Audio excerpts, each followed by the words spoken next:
Welcome back, everyone. We are continuing with the early Muslim expansion. This is North Africa, Europe, and Central Asia. Part, I don't even know. But let's continue. We just saw the siege of Constantinople fail again. What's next? After his period as caliph in 717, the caliphate was granted a brief reprieve from its troubles through the mostly peaceful and uneventful 3-year reign of Umayyad II. Despite a small Iraqi Kharijite rebellion in 718 seeing some initial success against local forces, Syrian troops swiftly put it down under Umayyad's cousin Maslama ibn Abd al-Malik, and the frontiers remained mostly quiet during Umayyad's brief reign, and the attempted political and social reforms he championed. As seen in previous episodes, numerous revolts against the caliphate had come about due to the poor treatment of non-Arab converts to Islam, or Mawali. Rebellion among Mawali, got it. Persian-speaking Iraqis had threatened to topple the Umayyad dynasty twice, under Muqta al-Thaqafi during the Second Fitna and Ibn al-Ash'ath in 700 AD, and Iberia was plagued by ongoing strife between its Berber and Arab conquerors. Umar made efforts to address this problem, making all Muslims exempt from the jizya tax, rather than Arabs only. That's finally, we have equality. Which, sort of. If you're not a Muslim, you don't have equality, so no freedom of religion, but nevertheless. Coupled with expanded missionary activity to encourage conversion in his still minority Muslim empire, brought some degree of improved cohesion and stability at the cost of cutting into the caliphate's tax revenues. However, several events during his reign would have long-term repercussions.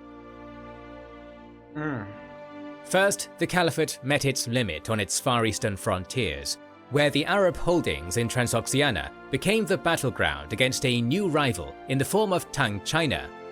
They're fighting China?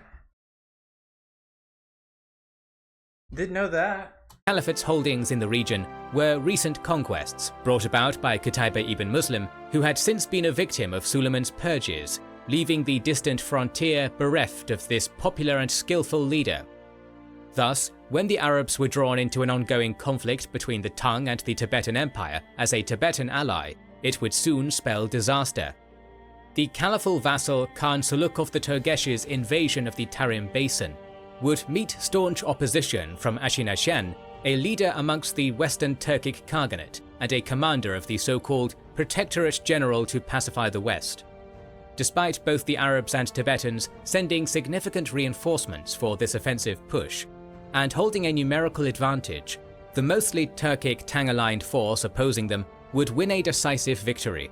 I mean, and you imagine that this is like crazy far away from anything central to the caliphate, so it makes sense that this is kind of like far-fetched for a win. Breaking the siege of Aksu, while another Chinese force simultaneously defeated the Tibetans along the Yellow River, assuring Chinese dominance in the region for the next few decades. Suluk, for his part, promptly switched to the winning side and swore fealty to the Tang after his defeat at Aksu, even going on to attack his former overlords in Fergana, a poorly We got a traitor amongst us. defended region. There was little support from the caliphate's core to be found on the frontiers, for reasons we will soon cover.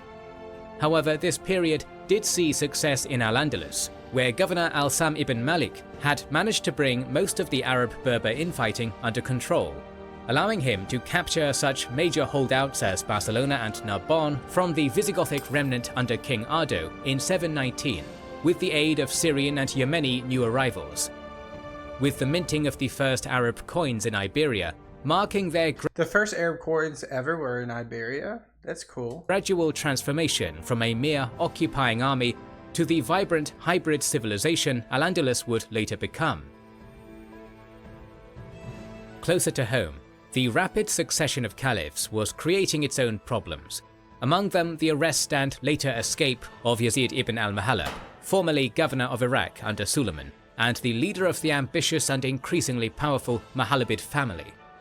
Over the previous decades, the prestigious position of governor of Iraq had come to hold power almost rivaling that of the caliph himself, given its traditional oversight over all of the caliph's eastern provinces, making the stance of Iraq's governor a major factor in any thorny or contested caliphal succession, such as those of Suleiman and Umar.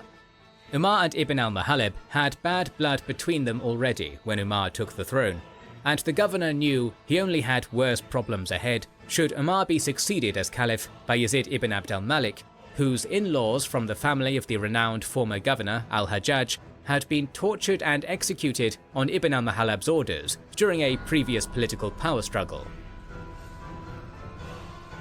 Thus, after being recalled from his governorship and arrested for withholding from the caliph the spoils of war from his difficult Tabaristan campaign during Suleiman's reign, Yazid ibn al-Mughalib opted to escape prison with his family's aid in 720 and returned to Iraq as Umar lay sickly and dying, rather than trusting himself to the mercies of the coming regime. All these caliphs are just like on their deathbed, it seems like, so quickly. Umar's death in the same year brought Yazid ibn Abd al-Malik to the throne as Caliph Yazid II. Thus, the all too short years of peace under Umar were brought to an end, as Yazid was immediately forced to contend with a Mughalibid rebellion in Iraq. However, not all challenges to the caliphate would be as open or as blatant as those of the Mughalibids. It was during these same few years that Muhammad ibn Ali ibn Abdallah ibn Abbas, the patriarch That's a mouthful. of another important family based in Khorasan, first began to spread anti-Umayyad propaganda and build a network of support around a demand for rule by blood relatives of the Prophet. And while his and his family's efforts on such a distant frontier attracted little attention from the Umayyads in Damascus at the time, the name Abbasid would soon be known throughout every corner of the caliphate. Yep, I know about the Abbasids.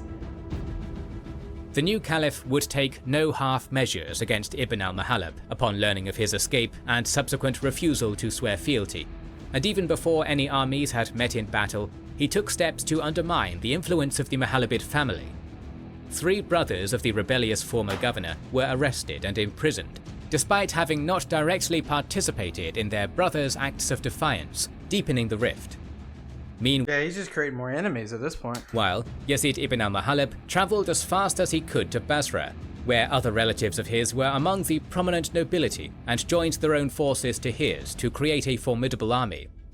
This began a standoff with the local forces in Basra, with the Mughalibids demanding the release of their imprisoned kin and spreading bribes among the defending soldiers in Basra to weaken the defenders' resolve and attract more support in their opposition to the caliph.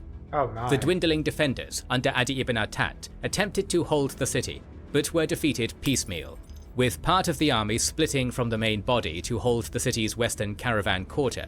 Though whether this was due to a breakdown of authority among the demoralized defenders or a poor strategic decision on Attat's part, this force would be attacked and routed from the city before the main confrontation began.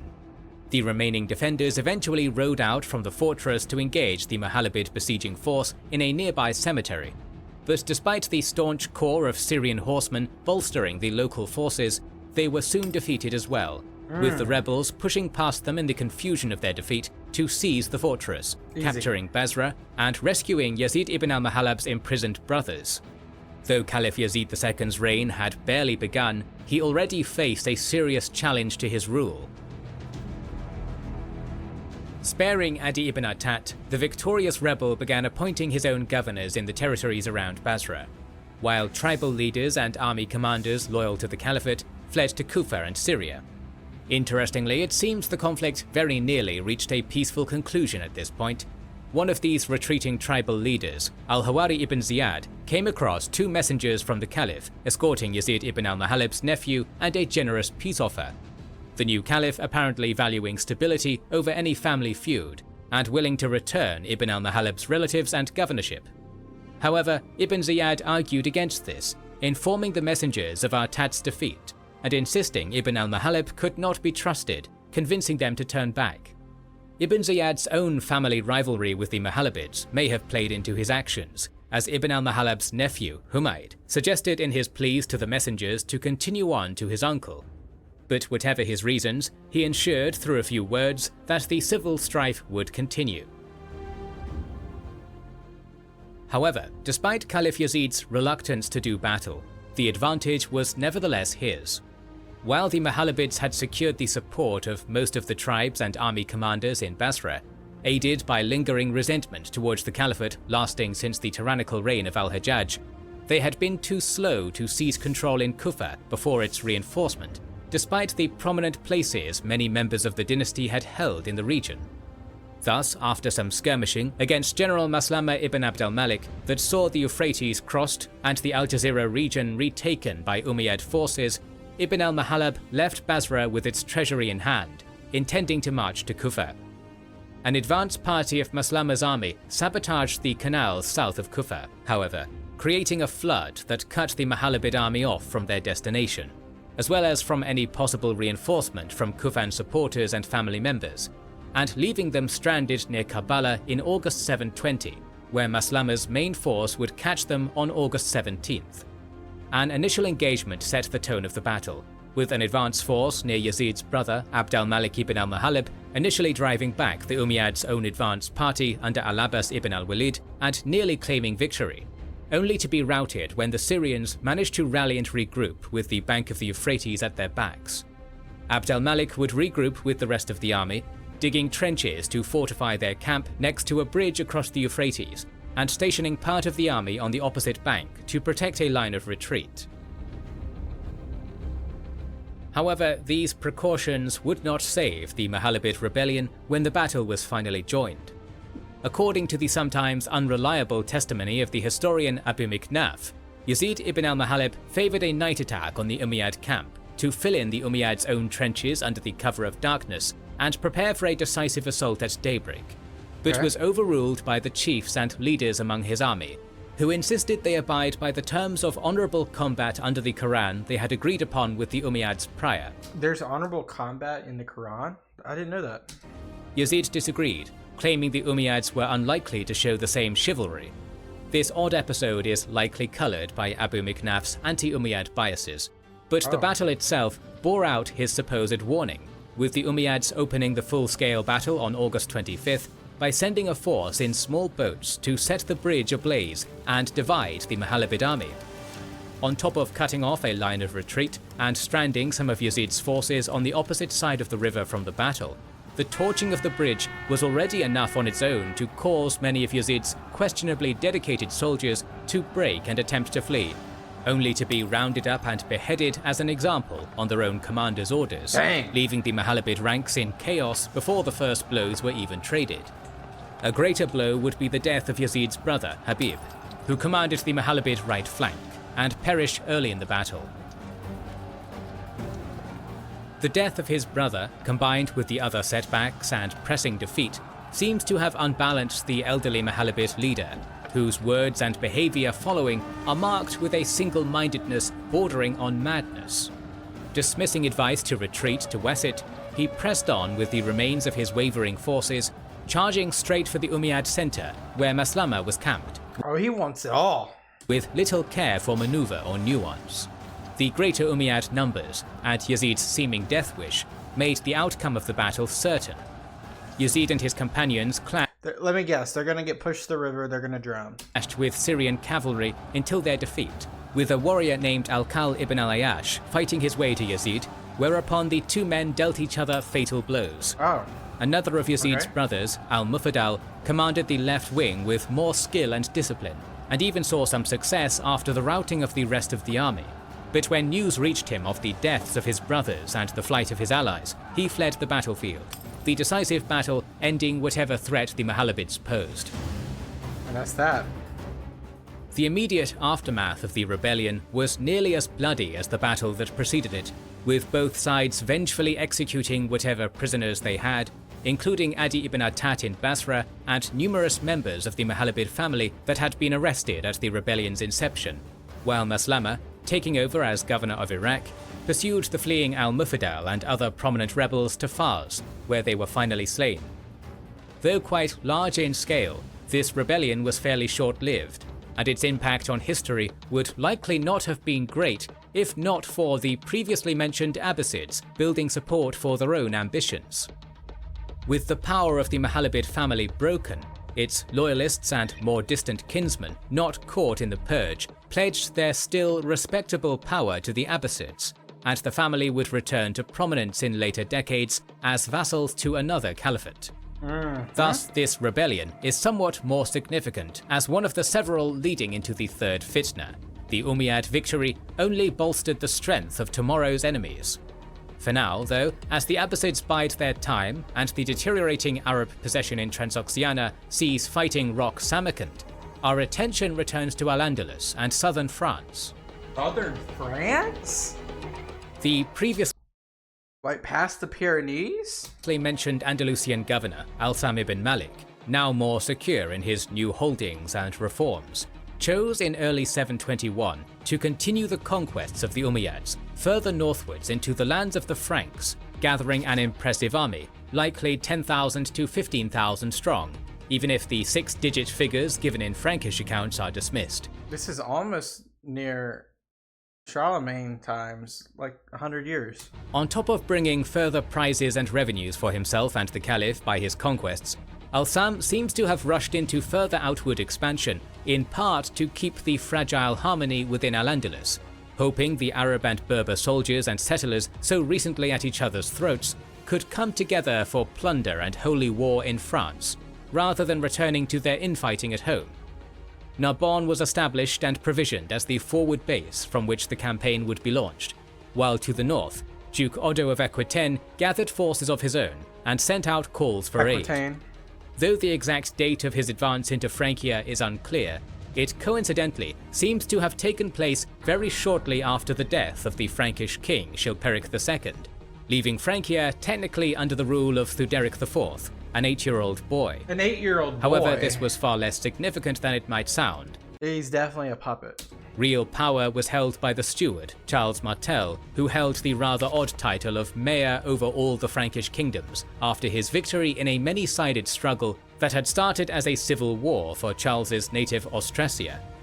When Chilperic, then king of Neustria, had attempted to take advantage of the chaos and jointly invaded with King Radbod of Frisia, their opportunism backfired, with Charles eventually defeating not only his Austrasian rival, Plectrude, and the invaders, but also the previously mentioned Odo, who briefly joined Chilperic as an ally once the Neustrian king's war was a defensive one. He's got a video for everything, doesn't he? Finally betrayed by Odo and delivered into Charles's hands, Chilperic surrendered most of his authority to Charles, being elevated to become king of all the Franks in name, but in truth serving as nothing more than a puppet, less than 3 years earlier in 718. Okay. Chilperic's passing and the crowning of Theuderic by Charles removed any lingering internal threat to the steward's power and allowed him to consolidate his hard-won position. But despite this new security, Charles would not be coming to answer his former enemy Odo's call for reinforcement. Though Charles Martel would become famous throughout Europe for his later efforts against the Moors, at this point, his efforts were still focused on fighting the invading Saxons, and it's likely that seeing his powerful and functionally independent Aquitanian vassal weakened was to his benefit as well. Odo would thus be forced to stand alone against Al-Sam's invasion, though he would prove himself far from helpless. Initially unopposed as they left Narbonne in spring, the Arab and Berber force arrived at Aquitaine's largest city of Toulouse in early March of 721, their momentum halting as they settled in for a siege, but with the advantage seemingly still on their side. But the 3 months the cavalry-heavy Muslim army spent waiting outside the walls of Toulouse robbed them of the advantages in speed and mobility that had allowed such rapid conquests in Spain, and it seems Al-Sam may have allowed himself to become complacent, while Odo assembled his army of perhaps 8,000 to 12,000 soldiers, not expecting significant resistance after his string of easy victories against the remnants of the Visigoths. In an apparent failure of scouting, despite his access to thousands of skilled horsemen, Al-Sam allowed Odo's army to march south of Toulouse by the beginning of June, cutting the Muslims off from Narbonne and trapping them between the field army and the besieged city's garrison. As with so many other battles turned into myths to glorify a religious victory, the exact events of the battle that erupted on June 9th are difficult to pin down, with... I'm glad he says this, so like we don't take everything for fact. We take things as a recording. Both sides claiming absurdly inflated army sizes in excess of 300,000 for their enemy. What is clear is that after a skillful encirclement of the besieging Muslim force by Odo, the defenders of Toulouse took a bold risk in sallying forth to join the battle in the field. To their credit, the Muslims did not quickly break or rout, despite their disadvantage and the simmering distrust still felt by many along the Arab-Berber divide. They're gonna lose. Rallying around Al-Sam, they fought a dogged last stand, even after their leader's mortal injury, and after hours of fighting, a portion of the army even managed to break the encirclement and escape to Narbonne with the injured governor.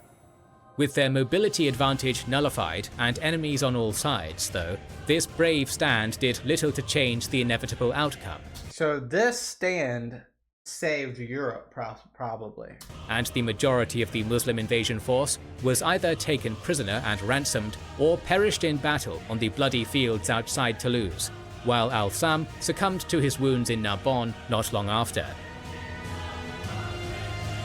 This would not be the last attempt of the Umayyads to invade France, but Toulouse was nothing less than a disaster for the Umayyads, particularly with the dangers posed by a revanchist rival kingdom so close to home. The recently founded Kingdom of Asturias, ignored for their defensible terrain and comparative poverty in favour of more lucrative targets in France, would win its own first victory against the conquering Umayyads the following year at Covadonga, a relatively small-scale but historically significant skirmish marked by many today as the beginning of the Reconquista, which we will cover in a separate series.